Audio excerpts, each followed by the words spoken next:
We're filming today in the 845 TV studios in Bray in Berkshire. And I'm lucky enough to have the founder of 845 TV studios with me. I'm going to ask him a few questions. Mark, welcome. Mark, could you tell me a bit about yourself and explain to me, how did you get into video production? Yeah, sure. Started life in the corporate world for BT and had a great time learning about marketing, product marketing and so on. Spent some time in Asia as well. I actually then joined an agency I'd brought into the business to work with. So I learned the ropes, if you like, in the agency world. Set up my own agency, and that's where we started to get into video. But we were doing these little flash videos. We spent a lot of time doing it, and they were this big, and few people could actually access them, unfortunately. I sold that business and set up 845 TV about 6 or 7 years ago, and really focused around training initially, and moved into general communications. Right. So, in your view, what makes video special as a communication medium or as a learning medium? There's probably three key reasons for me, actually. So you've got things like access and distribution, the ease that people can now watch video, and you can just get it out around the world, in seconds once you hit that publish button. Yeah. That accessibility for me is absolutely key.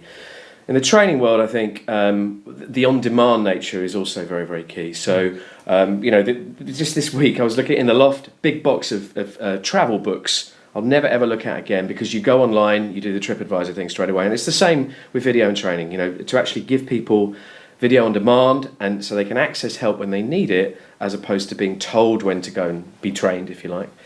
And I think also just putting that virtual person so close to you, as we're doing now, I suppose, but in a training sense, to be able to use the medium of video as opposed to purely voiceover or the old traditional sort of click through the next buttons, to actually put a real face in the whites of someone's eyes can make a massive difference. So it brings it alive. Absolutely, yeah, engaging, exactly. Exactly. So do you think in the last few years video has become easier for people to use, just people who are not experts like yourself, or is it more complicated because of all the new technologies? I think come back to distribution, the days of I can't get video to work anymore just doesn't happen. So that's fantastic. That's really changed over the last 10 years.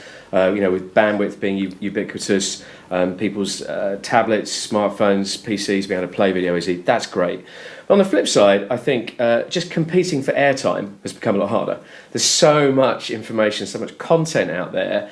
Just because you produce a good piece of video, whether it be training or otherwise, doesn't mean people are going to watch it. Yeah, that's very true. So tell me what makes 845 TV distinct then. Give me some examples of the kind of work that you do with your clients. Yeah, sure. So when we focused in the training world, things like employee engagement is so important.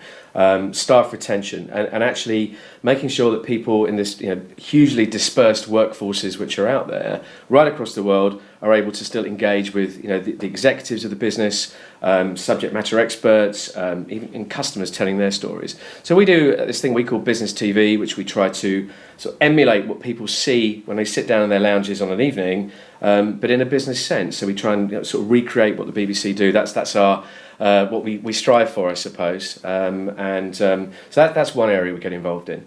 Soft skills is also key. Brilliant project last year. We were approached by a business based in Dubai, and they have 2,000 or 3,000 employees spread right across the Emirates. Great training program, but one training manager who could never ever get out and see all those people. So we took their brilliant content, put it online. They asked me to present it, which was wonderful, and 4 hours of training I'm very, very proud of, which can now be accessed on demand, as I was saying. And then finally, things like IT skills. So whether it be hardware, training people on new IP phones and so on, but new kit coming out across the corporate space. We've worked a lot around that, and also things like software as well. In context help, click a help button and up pops a short 30-second video. This is how to use that piece of functionality, or right the way through to Microsoft Office and so on. Yeah. No one in their right mind would read a manual now. You just go onto YouTube, and if you want to fix a washing machine or program a phone or learn anything about anything, it's all there. Absolutely. And the fact that industry is now absorbing that is a good sign, because there's no reason why you can't learn about something that's company specific. Absolutely. Or designed for a few people. Yeah. So if I'm really interested in what you've said, but I'm not an expert, what advice would you give me? What would be the first steps I should take to try and do some of the things that you've already discussed with me? Okay. It sounds crazy to say it, but just start. is a really good piece of advice. Now that's easier said than done, but I think if people have never done this before, just get going.